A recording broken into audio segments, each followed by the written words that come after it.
Alright, fellas and females. Boy, am I excited.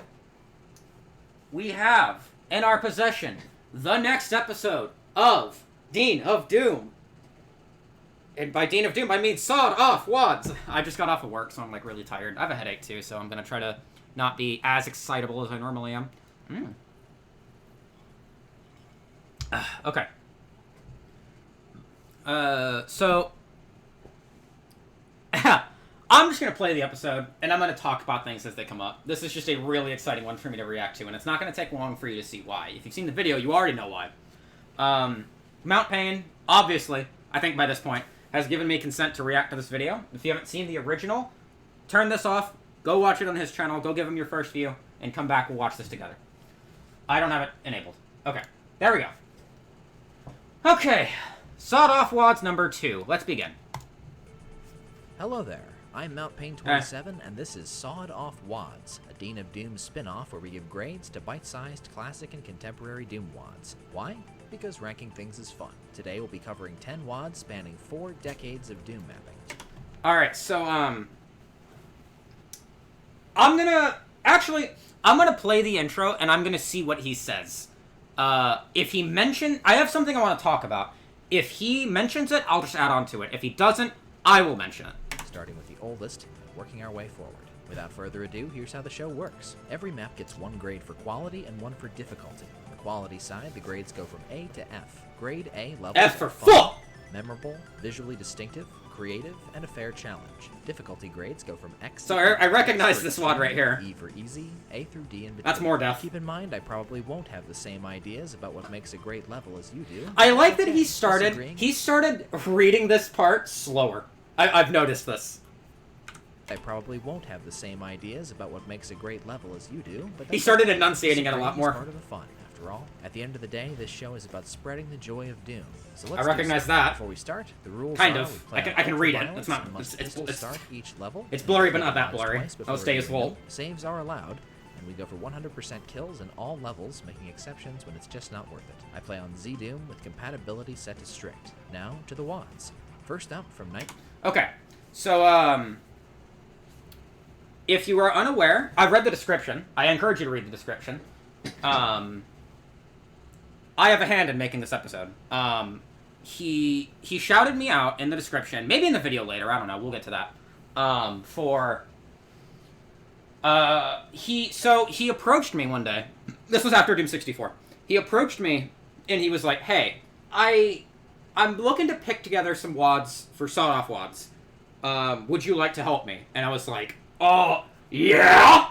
At the time, I didn't know Sawed Off was going to be next. I thought he was planning for the future because I know he's right now trying to be very ahead of things. I need to reread the Patreon post, actually, for, he said something about Season 3. I read it, like, once at, like, 4 a.m. So, he asked me to pick, I think, like, 5 or 6 wads. I looked through my list. I suggested a few things. So I'm going to talk wad to wad, and I'm going to comment on whatever if I picked it, if I didn't, what happened, etc. Let's begin, I guess. 1994, Doomsday of UAC. So I don't think I suggested this one. I think I mentioned the name like once, just like, yeah, that'd be cool, and just moved on. Leo Martin Lim. This is a good map, though. I have played this. This was obviously it's an old map. It's a fucking ancient one. I thought it was pretty good. And groundbreaking releases, Doomsday of UAC, also known as... Oh, shotguns got crushed. That's not a good start. As UAC Dead.wad, is an E1M8 replacement set in an Indonesian UAC base circa 2000. That's where the skybox comes from! I know I've seen the skybox before! 2010. To make a short backstory shorter, attacking demons just wrecked the armored truck that escorted you into the facility. It's your job to search the complex for survivors and evacuate them. UAC Dead actually predates Doom 2 by 3 months, which makes it older than I am, and that's pretty damn surreal. What Lim accomplishes with the most prehistoric Doom editors is nothing short of astonishing. The famous overturned truck is famous for a reason. The hood's popped open, the engine's on fire, the front wheels are still spinning, Even the freaking headlights are still on. Surely UAC headquarters can't maintain this exhaustive standard of detail, you think? But behold, Lim decorates the place with bathrooms, modern architecture, a moving walkway, and this UAC sign by a blood fountain. On top of being a visual powerhouse for 94, UAC Dead is quite playable. It's Doom 1, so we're limited to Pinkies, Imps, Cacos, and Shotgunners for the most part, but Lim managed to keep this jaded Doomer's attention. The chain gun trap would have been quite the scare for pre-Doom 2 players, and this demon conference room is a riot. Gentlemen, you can't fight in here, this is the war room! The switch behind the computer display opens a tunnel into the heart of the base's I don't get the reference, but that's funny. corruption, and yet another mapping miracle of yesteryear. This candle bridge and creepy descending corpse sequence are the first known occurrences of self-referencing sectors being used to create invisible platforms in Doom. That's pretty cool. BFG in hand, polishing off. Oh my god, that Lost Soul got fucking shredded. Let's see that again, dude. Sectors being used. Dude, he got knocked the other way. Platforms in Doom. With the BFG in hand. Dude, he got destroyed. Off the immobile cyber demon should be no sweat. By now, it should be apparent that nobody's survived Hell's Onslaught, so with a clear conscience and the red skull key, make like a tree and get out of there. I played this map 3 times with no rose-colored glasses, and I come away more awed and deferential each time. No doubt about it, UAC Dead shows its age, but it's creative, moody, and downright inspiring. Grade B+. If you play it knowing it's older than Doom 2, it's easily appreciable. I don't know if that's the right word, but Next on the docket is More Death, a 1997 partial conversion and the namesake project of Doom World co-founder Gaston Lahout. More Death is a short episode of 6 maps, starting with map 1, Prelude to Damnation. So, this was a suggestion that came from me, but indirectly. I had played it on my channel after. Oh my god, that was after Strain. Oh my god, that was. It's so surreal to me to think that I played Strain like 2 months ago, and it feels like I played it yesterday. Yeah, so that was like in April or May, somewhere around there. And it had just come out on my channel, and he was we were hanging out in voice chat one day, and he was just like, I mean, we were burnt out on multiplayer, I think, and he was just like, well, I don't you. More Death just came out today. Your video for More Death just came out. I guess I could play that. And, played it. And he was like, okay, there's actually a lot to unpack here. So, this is from me, but this is kind of indirectly from me. More Death's statement of purpose, more or less.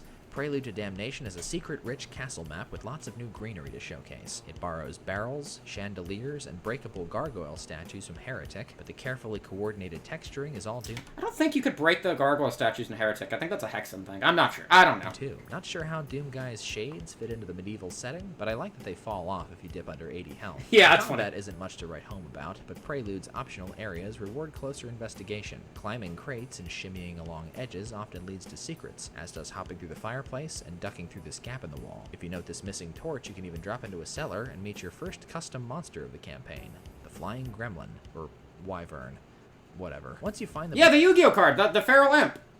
blue key, you can leave the map whenever you like. But the appeal of More Death seems to lie in unearthing all of its mysteries, so do yourself a favor and stick around. Grade B, difficulty D-. Map 2, The Four Stairs. This swampy fortress gets off to a sprightly start, throwing a quarter of its forces at you in the first 60 seconds. The Four Stairs goes a bit heavy on caged foes for my liking, and makes me pine for a weapon upgrade. Don't get excited when you see these chain gunners, they're actually dehacked Wolfenstein SS, so they drop clips but otherwise behave exactly like regular chain gunners. I have mixed feelings about this change. On one hand, I'm already sick of shotgunning stuff, but on the other, making the chain gun rarer increases its value, which is a pretty good idea. So when I had first played More Death, I think I even commented on this in the playthrough. I thought this is how well done this is. I thought it was a percentage drop. I did not know that that was a completely different enemy entirely. So seeing that, I was like, how did? Well, I mentioned that, and when he was playing it. Way back, and he was just like, wait, how did they do that? How did they make that a drop this early in like 1997? And then we both learned at the same time, oh, that's not a chain gunner, that's a dehacked Nazi. Okay. Yeah, no, I think because if I didn't look that up, or if you have obituaries turned off, you wouldn't think that at all. You would just think, oh, it's a percentage drop. And then you learn, no, it comes from fixed enemies. If you play the map multiple times, the same chain gunners always drop chain guns. It's a good idea. As the first map, you can leave without touching big sections of the 4 stairs, but there's an interesting twist ending if you find the secret yellow key. If you take it, Mordeth locks the exit until you go back to where you found the key and hit a switch. Use these cacos like clay pigeons, and the way is clear. Yeah, I didn't like that bit, but... Difficulty D. Map 3, the House of Shadows. Mordeth takes an unexpectedly frustrating turn here, paring down its exploration and artificially cranking up the difficulty. House of Shadows is littered with chain gunners that don't drop chain guns, and restricts you to the shotgun for most of the map. The pump action's limited range and damage output are no match for all these snipers, and too weak to disperse as many beefy demons as Mordeth wants you to face at one time. Also, there's only one non-secret armor in the map, so you better make it count. Survive the It was a hard one, yeah. Steal the blue key and press on this blue nub to open a teleporter, then be prepared for bullshit, because you're surrounded by hit scanners right after you teleport. After that, pick up the secret red key on the balcony and you'll finally reach the real chain gunners. As soon as you find one, it's pretty much open season on chain guns, and I resent being taunted after all that aggravation. On the plus I'm not side, fond of the that. nature scenes continue to carry this set aesthetically, and I love little whiz-bangs like this flame trap and this unexpected waterfall sound effect. The House of Shadows is a bit of a bummer after the more relaxing maps 1 and 2. Grade C, difficulty B-. Map 4, Babel by Gaslight. Now's where I think it gets really City, good. Covered in blankets of fog, Babel by Gaslight is the most combat-heavy map so far. Thankfully, the chain gun is available much earlier, making it substantially easier to deal with hit scanners. You can also get your paws on the first non-secret rocket launcher of the WAD, and my favorite Mordeth custom monster debuts here. The Ghoul Spawn is a pain elemental that creates green ghosts instead of lost souls. He replaces the Revenant and is far less dangerous, but his sprite edits and new attack are pretty neat. Two things about this map really bother me. This cookie-cutter column room, which is low-lit and full of red meat, and the yellow key segment, which comes right after it. When these demon-faced doors close behind you, you're locked in this block until you figure out what Lahout wants from you. Don't let him bully you into thinking you're crazy. Just find the key, fall into this mist-covered pit, hit the switch in the cage, and fight off the Mordeth monsters. A satyr switch that unblocks the doors will be revealed, and the exit's right up the street. You can't miss it. Okay, you called it a satyr, and I thought you were saying the switch was sad. Like, boo-hoo sad. That's pretty funny. Difficulty B+.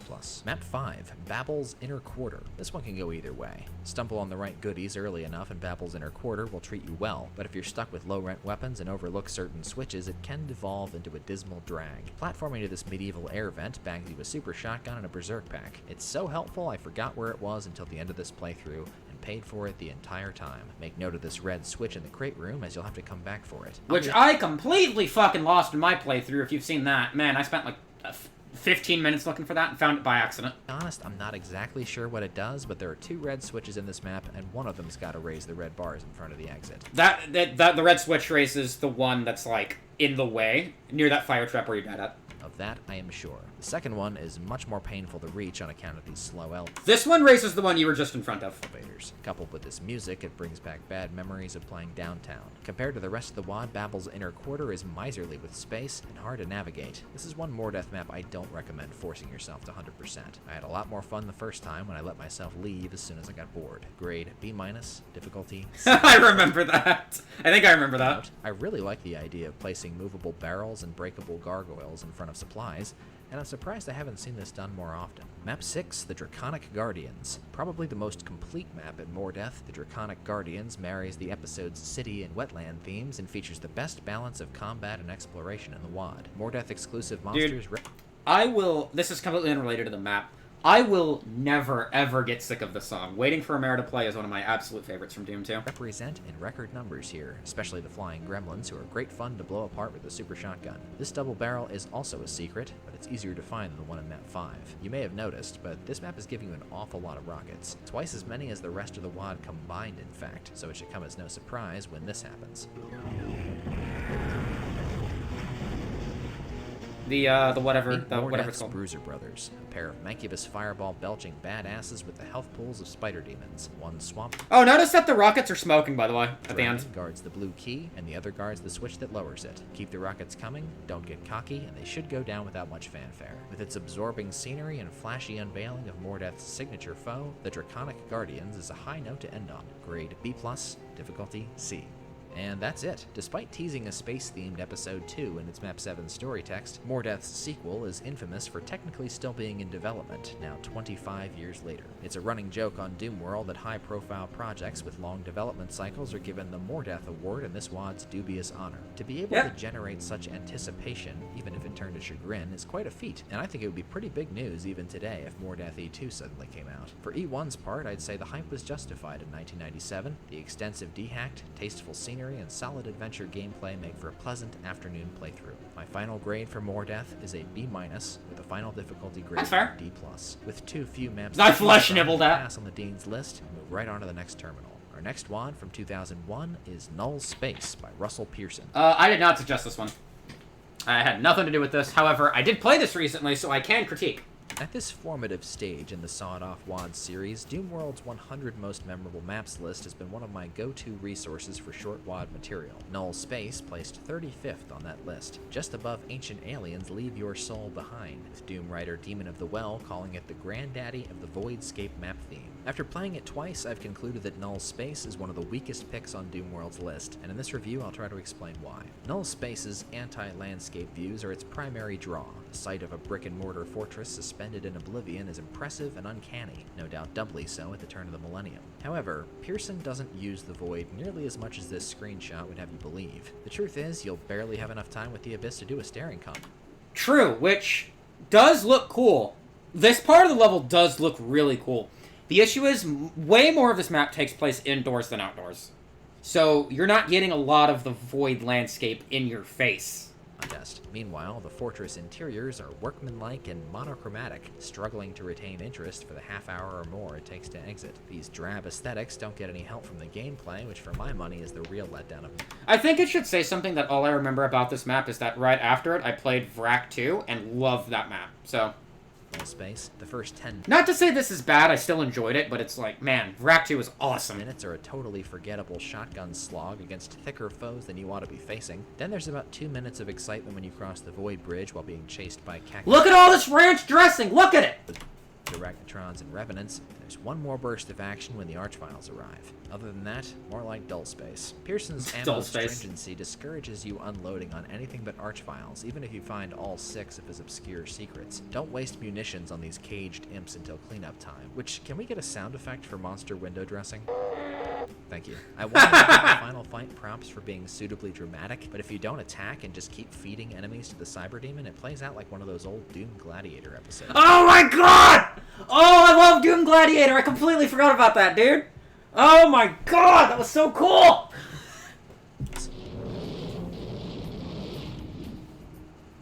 That was pathetic. Watch Goat Boy kill everything. Oh man, and the map is over. I remember you mentioned that in one of the. Oh, I don't know if you guys have a name for it. The thing that you and Doom Kid do. That was awesome, dude. Been giving priority what a throwback. to Space's visuals. It's a long and neutral playthrough today. Modern players like myself are unlikely to see why Doomworld recommends it so highly. I guess it just had to be there. Grade C+, difficulty C+. If today's episode had a theme, it would be the epic map. And to this day, few Doom levels have come as close to capturing the definition of epic as 2004's Deus VULT. I did not suggest this. Had nothing to do with this one. However, I am playing Deus VULT somewhat soon, and I'm really excited. By WeFam. The flamboyant, hyperbolic, and unhinged Deus VULT was WeFam's mapping debut, a gargantuan kitchen sink of ideas, references, and carnage. DV.WAD comes with 5 maps. The first 4 are just subsections of Map 5, Deus VULT, made to accommodate lower-end PCs of its day. The full version hosts almost 3,000 monsters, including 2 Plutonias of Revenants, 300 Barons. 2 Plutonias. What did that say? 1,000 monsters, including 2 Plutonias of... Oh my god. Revenants, 300 Barons of Hell, 66 Cyber Demons, and 219 Archviles. There are more Archviles in this map than there are monsters in Go To It. Deus VULT earned its number 2 spot on Doomworld's 100 Most Memorable Maps with shock value. Plain and simple. Its titanic architecture... I have only seen the opening room from Deus VULT. I've never seen the rest of this. Searing colors... Oh, it's green! Oh, it's gone. Dramatic shifts and devastating difficulty made it totally unique in its day. It's widely considered to be a landmark map whose megatonnage nobody in the community has topped before or since. However, if I may, I would like to cast a dissenting vote. Deus VULT sucks. No! No! Sorry, can I see that again? The way that you built that up was so funny. Nobody in the community has topped before or since. However, if I may, I would like to cast a dissenting vote. Deus VULT sucks. I have never seen a map so in need of revision, bankrupt of restraint, and inconsiderate of the player's time. Citadel at the Edge of Eternity would look at Deus VULT and say, dude, really? If Magical Oh my is God. an actual sadist, then WeFam is a megalomaniac. Everything about this map screams, tremble before me, as if the Eye of Sauron he so casually assimilates is meant to be his stand-in. The only trembling I experienced playing Deus VULT was brought on by anger, especially my second time through. After the wow factor wears off, you realize just how long and meaninglessly painful this map is. I think making this recording put me through the stages of grief. Within the first hour I wanted to quit and raged like I haven't raged at Doom in a long time. He's listening. Yeah. Oh my God, it looped 3 times? 4 times? I can't read. Okay. That's 3 hours.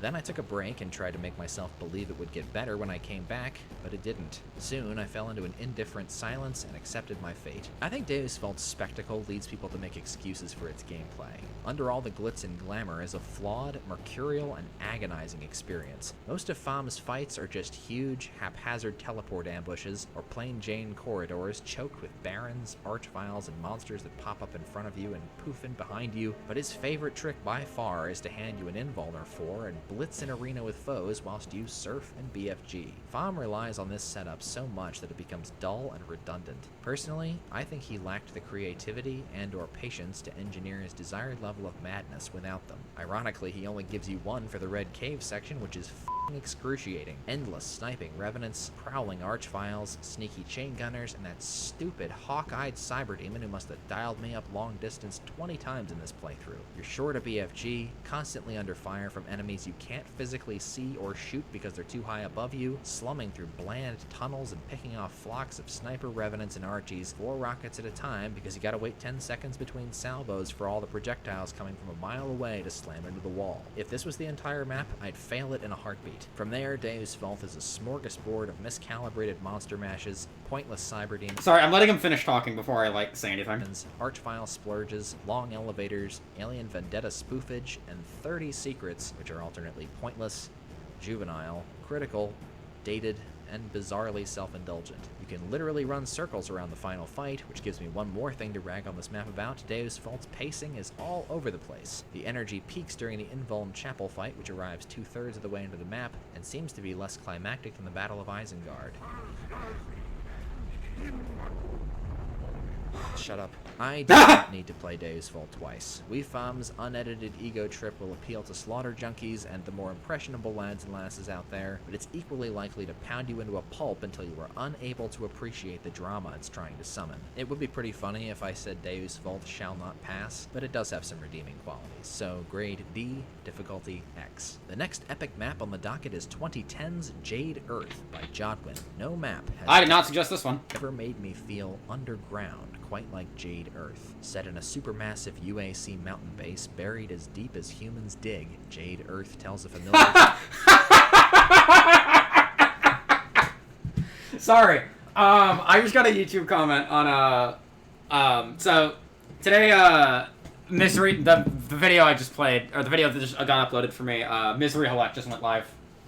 My playthrough of it. I just got a comment, speaking of valedictorian, make it the poor guy play Swim with the Whales. We'll get to that. We'll get to that. That's fucking funny. Story of hubris and its consequences. All along your white-knuckled warpath, you'll be haunted by the discarded bodies of your comrades in arms. If you don't want to join them, you'll need to screw your courage to the sticking place, because it's dark down here, and you're not alone. If my prologue hasn't already given it away, Jade Earth's calling card is Dread. Few maps can match its raw trepidation. Jodwin doesn't make a serious attempt on your life for almost half an hour, but Jade Earth's slow burn... Oh, I got distracted. I never talked about, Deus VULT.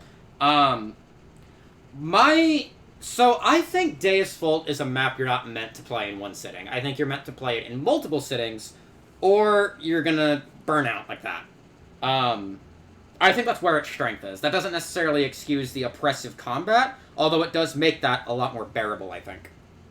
And builds anticipation, making its crescendos all the more terrifying. It helps that Jodwin chose the perfect MIDI for his opus. Mark Clem's Organic Gods is nothing short of miraculous. It's not my favorite track of his, but it might be his most commanding. It's 8 minutes of existential terror that lurks, churns, and surges along with Jade Earth so well it feels like it was written for it.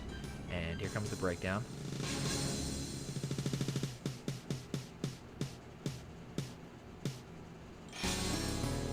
Ooh! How do I not remember this fucking song?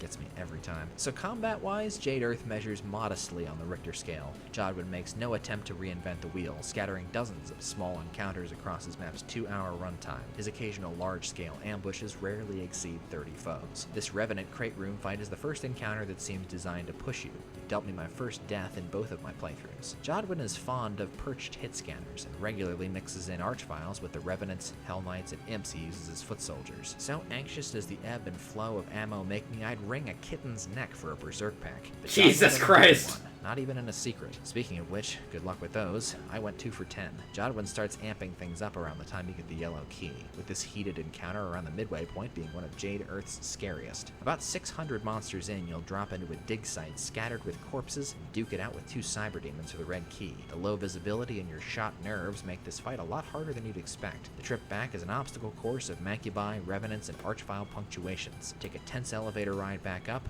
dismantle a mastermind with its Kako cronies, get ready for the grand finale. If you've been saving rockets and cells for a special occasion, this is it. Letting the plasma rip after 2 hours of skulking around is cathartic as all hell and compensates for the final fight being anticlimactic. Jade Earth is a very long map and doesn't curry to 100%ers, but it's a must-play for adventure seekers or those looking to immerse themselves in a Doom-made world. It's sumptuously crafted, occasionally jaw-dropping, and irradiated with Oh my god. grade A-, difficulty. Yeah, that was awesome. I didn't say a whole lot because I was jamming to the music, but wow, yeah. That's like the kind of map I would love to play. That's like the Strain map 18. That's like I'm trying to think of another example. I can't think of another example, but it's like I love the atmospheric maps like that. Fun, but not ammo famine. Next up, you know what? Actually, I'm not mentally prepared for this one right now. Let's instead skip to 2018's Man on the Moon.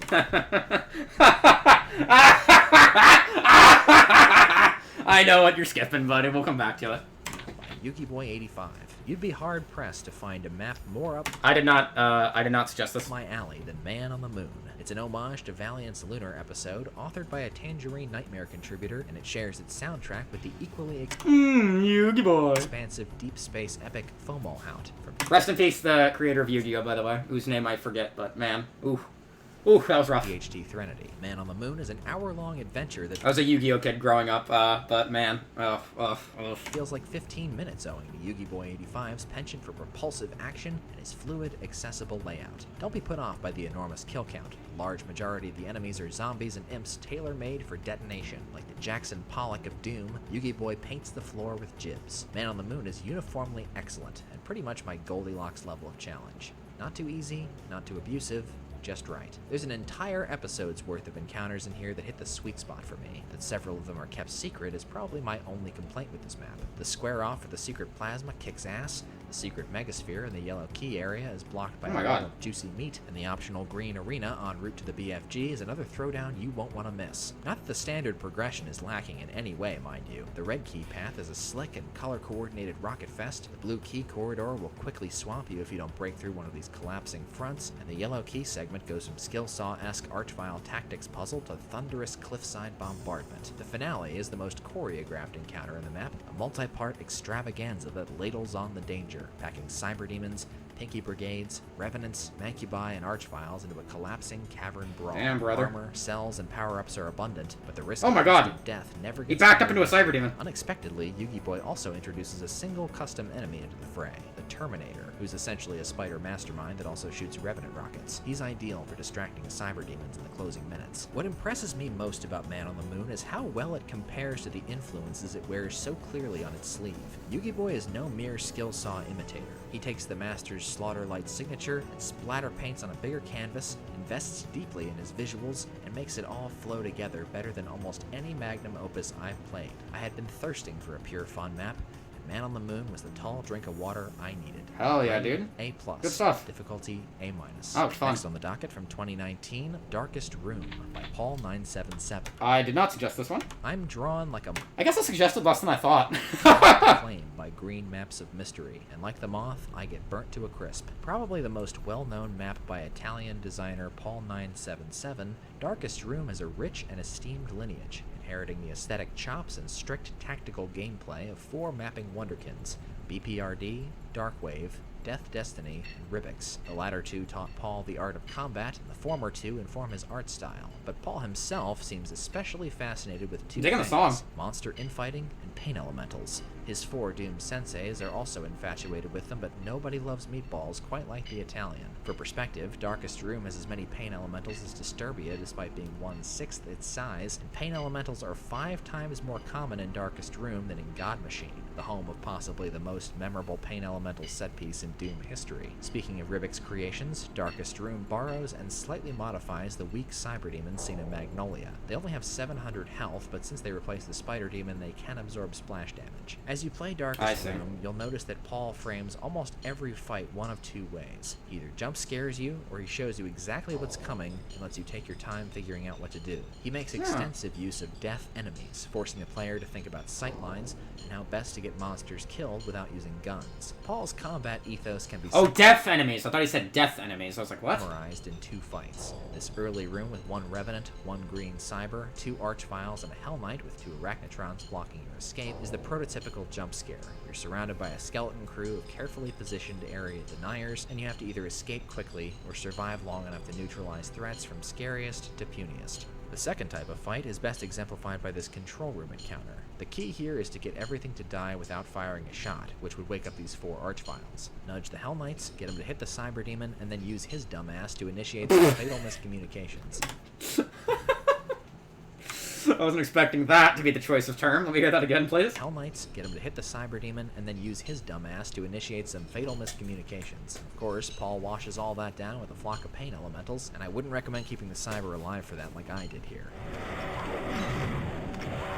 Darkest Room is like an exam. If you don't prepare for it, you can probably wing most of it. But the hardest question that counts with the most points is liable to f*** you up at the end. If you're out of cells going into the final fight, prepare to try again, fail again, and fail better. In this one room, I died 85 times. The crisscross of rockets, Revenant fireballs, and sniping Archvile. So I guess that depends on your It depends how much health you had when you saved, right? If you had 35 health when you saved, yeah, you're gonna get fucked up, but...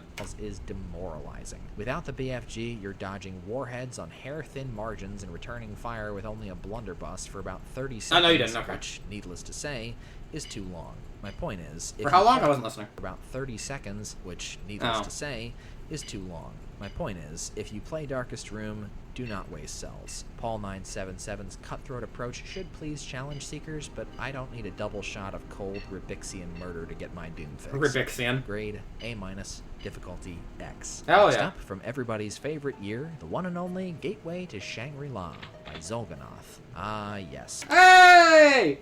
Hey, Willie! It's you! The notorious Fire Blue map. I've never seen this in my life, but oh my god, I've heard the name.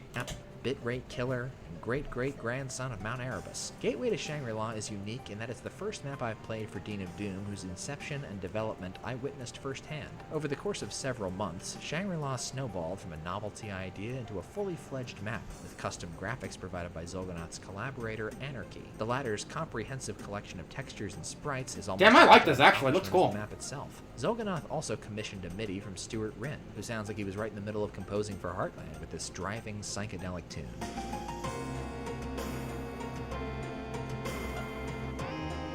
Damn, this like actually hurts my eyes to look at, but I think that's the point. That's funny.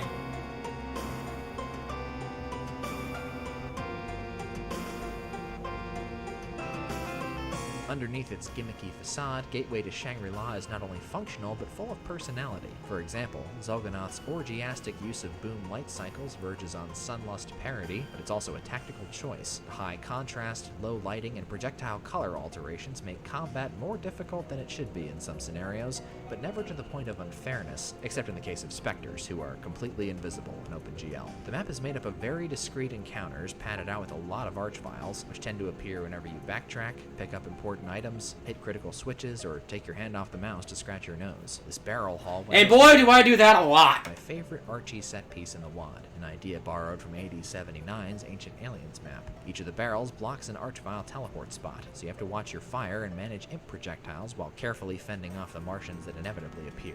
I also love this arena fight. It's neat-looking, explosive, and clever, punishing players who kill the Revenant snipers too early with Cyberdemon turrets. Shangri-La's most memorable encounter is unfortunately my least favorite. I call it the OCD fight, and it's not hard to see why. To keep from being fried Sunlust Map 29 style, you have to keep pressing switches that raise walls to the left or right of you. You can't stand still because they lower in a few seconds. Meanwhile, you need to be pressing other switches around the room, fighting off teleporting foes, and keeping up with your OCD Interesting. vision. It's anxiety-inducing. That's a big brain. The Hellmite round stresses me out the most, but the Cyberdemon at the end is pretty scary too. Even if you get the vials to infight him, it can be a tall order to find cover immediately after he dies. There's no worse feeling than smashing the spacebar and not hearing the familiar.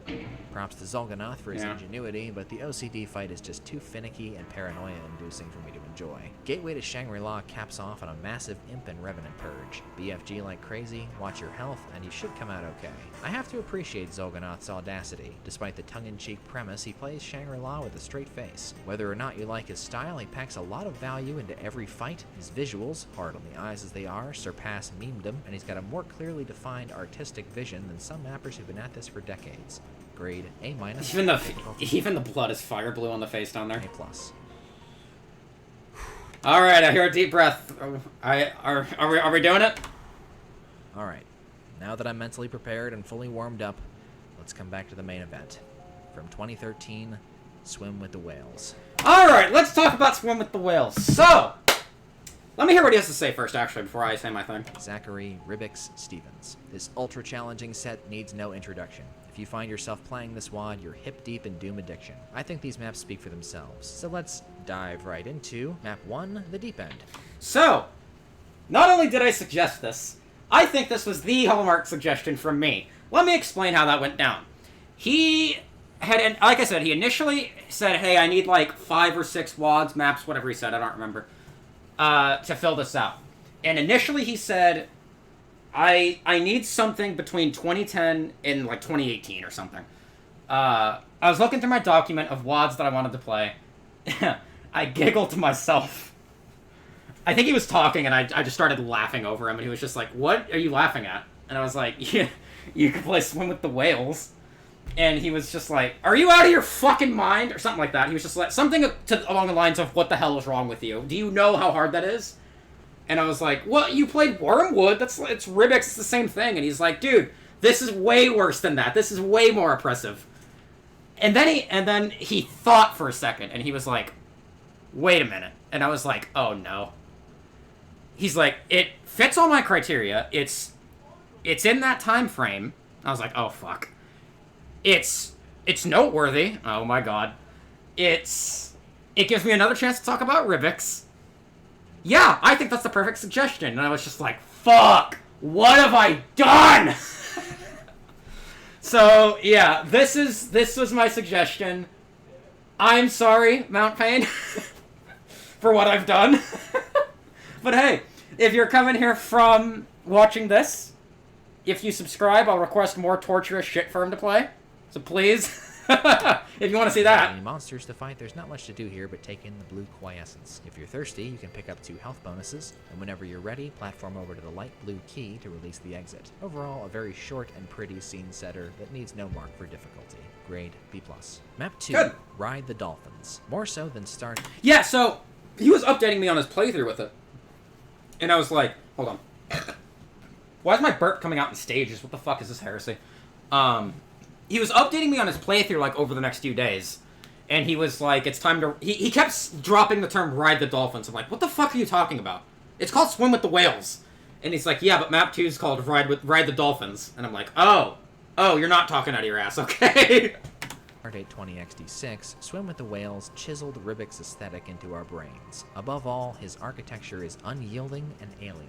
Splashes of blue stand out against the stone, metal, and darkness. I like the MIDI. Naked contrast makes his environments all the more foreign and intimidating. It feels strange describing what makes Rybik's maps distinctive looking, because being in his world is such an unmistakably cold, discomforting, and lonely experience it hardly... What is it? Being in his world is such an unmistakably cold, discomforting, and lonely experience. There's an R in discomforting. It hardly needs explaining once you I'm know fucking with you. Of course, Rybik's also optimizes his abstract battlegrounds for pain. Oh, 1%. Not a single room Promised land. Ride the Dolphins feels within my ability to autopilot, and it's just the warm-up for the next map. The trouble starts in the opening room. Without a game plan, it can be frustrating. Scoop up. Yeah, I suggested this to him. I've never played this in my life. The only thing I knew about it was Decino played it, and I watched, like, part of his, map 3 playthrough. The super shotgun. I remember, like, the last room, and that's it. Ride these columns up to the chain gun, press the switch, run for the rocket launcher, and get the hell out. Negotiating monster crossfires is a vital ingredient in Rybik's secret sauce. You're wasting health and ammo attacking head-on if you can force infighting. Case in point, this dicey two-part encounter with chain gunners, imps, and revenants, then Hell Knights, imps, archviles, and a spider mastermind. Decide carefully when to pull the trigger, because it's hard enough to avoid damage in this room without archviles hunting you. Sometimes Rybik's leaves you no choice but to fight, and that's when things get hairy. This brutal two-tiered encounter gives you neither enough time to start profitable infighting below, nor enough space to avoid the archviles, homing rockets, and hungry cacos everywhere else. Luckily, I outsmarted it by plunging in with the last 10 seconds of a secret invul. If you're having trouble with certain fights, look for secrets. They're hard to find, but worth it. Another unavoidably offensive fight is this wacky Cyberdemon arena. If they step on blue... I was hoping it was going to be like a deeper blue. They teleport to the periphery and conveyor belt around that before warping squad back uses. in unexpectedly. This isn't a fun fight if you're playing safeless, but I kinda like it. This optional bridge fight, on the other hand, can bite me. If the Cyber chooses not to shoot, or if auto-aim doesn't help you with the Revenants, or if you didn't leave yourself enough lateral space to dodge rockets when it's down to you and Mr. Cybe, you are screwed. Ride the Dolphins has its foibles, but it's a fundamentally excellent and... Has its what? Cybe, you are screwed. Ride the Dolphins has its foibles, but it's a fundamentally excellent and mostly... Where do you find these words? Do you just make these up? enjoyable map that transitions beautifully into the headliner. Grade A, difficulty X-. Deep breath.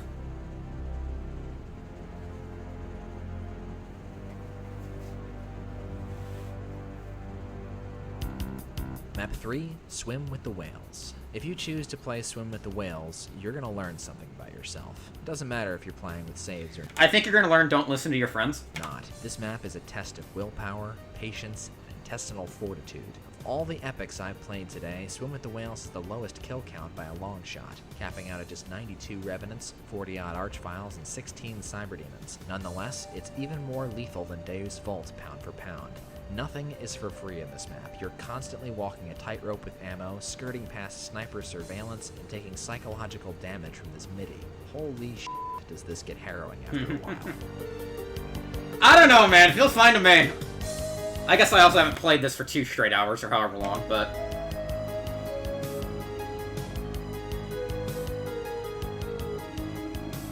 Swim with the Whales starts much the same as Dolphins did, forcing you to play creatively with infighting and dig yourself out of holes with secret hunting, but before long, Rybik's shifts things into a different gear entirely. See for yourself. Yeah, I vaguely remember this segment that you gotta do some of this bullshit. 4 fucking Cyberdemons, wow. I thought it was just 1. Good fucking lord.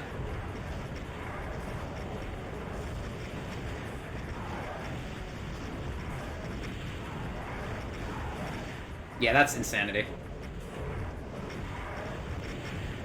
Oh my god, that was expert fucking dodging. Just 28 seconds in this Hanoi pit of hell is enough to drive a person crazy. It's a complete roll of the dice that can kill you even if you play as accurately as humanly possible. It's a blatantly awful fight, one of the dumbest and cruelest Doom stages I've ever survived. That being said, it took me twice as many attempts to beat this room.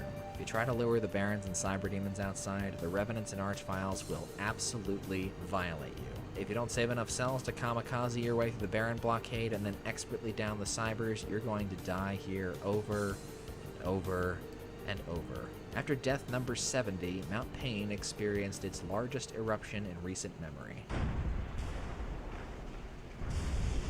Oh my god. If you choose to play Swim with the Whales, you're gonna learn something about yourself. I kid you not. Wait, was that real?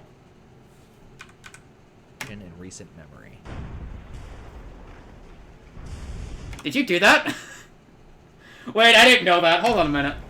If you choose to play Swim with the Whales, you're gonna learn something about yourself. I kid you not, I almost threw in the towel here. Drew a line in the sand and said, that's it. Why did you listen to me? Why did you listen to me? Don't ever need to experience Swim with the Whales or anything beyond it, but... I was joking when I suggested it. That's the funny thing. Dug in and finished the map.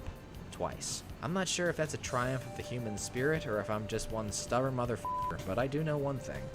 I got some anger issues. Anyway, if you want to see this map's ending, I highly recommend you 1. Find the secret black key, which allows you to telefrag the world's worst cyber sniper and bypass some horrible platforming. You get it by completing some horrible platforming. 2. Save rockets if you want to get 100% kills. The Hell Knight and Revenant cupboards do not crush their occupants when you finish the Cyber Demon Corral, which makes for an awkward, unnecessary cleanup. 3. Just open Doom Wiki and have it in front of you, because the secrets are all critical and they're nigh on impossible to find blind. There's no going back once you enter this teleporter, so get your house in order before you step through. The final fight is pure nightmare fuel. Mancubus trenches, Revenant snipers, a mastermind, a fountain of lost souls, 6 or 7 roaming cyber demons, and a dispersal of archviles that reignites the party in stomach-plummeting fashion. This cozy corner is a windbreak in the middle of a borderline impossible fight to beat straight up. If you budget your cells and make careful runs at the sniping vials, then polish off the cybers, you can eke out a Pyrrhic victory. Swim with the Whales demands even the best players be in top form to attempt it, and even then it's unfathomably merciless, radiating malice, utter scorn.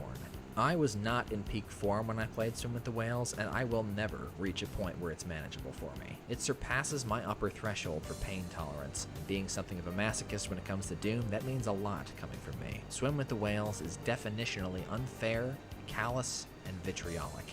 Grade B-. Difficulty X+. That is officially, I believe. I'm saying officially because I think some lunar eclipse stuff got this, but I think this is officially the show's first X+ map. This is the hardest map he's ever reviewed for the show. And I'm leaned back because that's my fault, dude. Hell yeah! Map 31. Question mark, question mark, question mark. This short and gimmicky bonus map should have been called Narwhal, because it's goofy and kinda small compared to its fellows. It's essentially 4 fights which can be tackled in any order you like. You only get 3 blueberry orbs and 1 azure armor after the Megasphere at the start, so spend them wisely. This Cyber Demon hallway that floods with imps and Hell Knights is smothering, tetchy, and generally unpredictable. Definitely the hardest fight here. With all 3 keys, you can activate the Satyr switch on the back of this column, hew down an army of zombie men with a fresh BFG, and try not to catch rockets in the remaining cybers. Dinky, enjoyable, and blue dabba-dee-dabba-die. Grade B+, difficulty A. Okay then, I think we've earned a wind down, so let's wrap up today's Sawed Off Watts episode with a fun little map from this year called The Old Bean Factory by KW. So, this... I think I was... Let me check the description. I think I was also credited with... Yeah, so I was credited with with this one. I didn't necessarily suggest this as a WOD for the episode. I think we were looking for something to play, just for fun, and I was looking on the id Games archive, and I was just like, what the fuck is the Old Bean Factory? What is this? And he laughed, and he was like, I don't know, what is it? And I'm like, here, you play it. And he played it, and it's an old bean factory. You see, hell has taken over. All you want is a can of those damned beans. That's the description. An offhand recommendation and the goofy title attracted me to this whimsical OTEX adventure, and I'm lucky I found it. Bean Factory's action is hardly cutting edge, but it's downright pleasant, accessible, and laugh-out-loud funny. The map is pretty linear and unremarkable progression-wise, but it's brimming with adorable details that keep things fresh. I especially love these crates, this donut, the gory mess hall, and this beautiful console, controller, and TV. That's a PlayStation. The Old Bean Factory is a rare map in that it's worth playing solely for shits and giggles. Literally. Hell yeah, dude!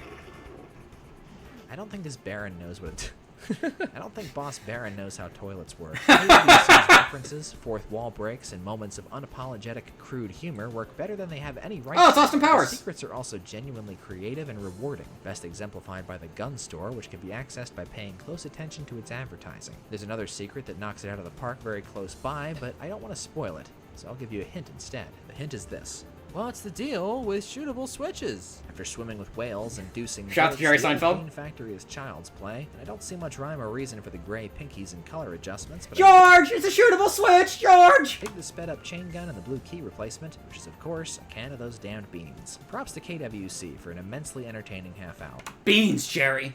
Jerry! It's beans! I'm excited to see what he does next. Grade B+, difficulty C-.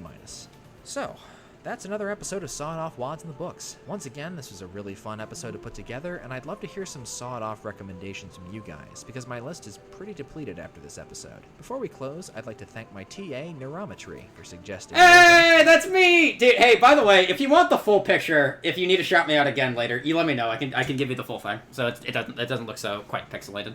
Anyway, let me back up, because, after this episode. Before we close, I'd like to thank my TA, Neurometry, for suggesting more death in the old Bean Factory, and for goading me into playing Swim with the Whales. I didn't go... bullshit! I didn't fucking goad you. I said, hey, you can play Swim with the Whales, and you talked yourself into it. My ass, I fucking goaded you! This episode. If you're watching this, you owe me a new keyboard, buddy. The following Alright, you got it, man.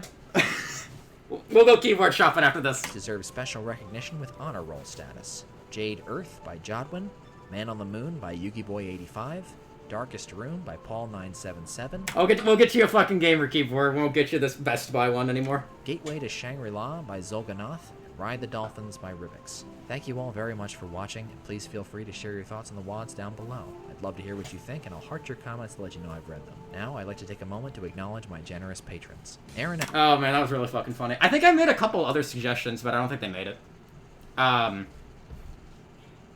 Is that all? Let me see.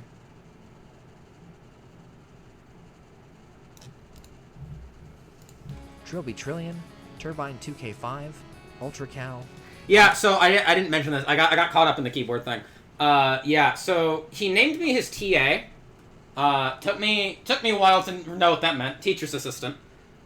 So we have an agreement that whatever he's gonna need help with on the show from me, I think I hope we better fucking do this in a way that's like spoiler free for me, because these are reaction videos after all. They only work if I don't know what's coming, and I knew some of what was coming. Like I knew more death was coming. I knew Swim with the Whales was coming. Knowing that they're coming, I don't know what he thinks of them. So I had no idea what he was gonna say about more death or anything. I just knew they were gonna be here, right? So. I be Mo Not a Crab, and William Huber. Thank you. I appreciate you all very much. This is Mount Pain 27, and I'll see you again in Dean of Doom Season 3. And Mount Pain, I'll see you on the fucking Amazon wishlist, I guess. Dude, this was so exciting, man. Thank you so much for the shout out. I hope I can live up to the expectations I am expected of. Yeah, I'm playing through the CAC Awards. I think it says in the description. I'm playing through the, if you're here from the thing, yeah, I'm playing through the, where is it? Yeah, I'm playing through the, I say I'm playing through the CAC Awards. I'm playing through every CAC Award. I'm playing through most of the CAC Awards. I don't care for total conversions most of the time. I just don't. Let's put some One-Winged Angel in here while I talk for a second. Ah! I don't care so much for, like, total conversions. I just don't, I'm sorry. I do want to play the Heretic WADs eventually, just not now. So those are going to be skipped. There's a couple WADs I just looked at that, like, I won't be playing, because I just don't want to. For now, at least. I guess we'll come back later. But yeah, alright. Sawed Off done. Thank you for accompanying me, One-Winged Angel. Alright. Whew. Yeah, so excited for Season 3. Alright. Peace, boys.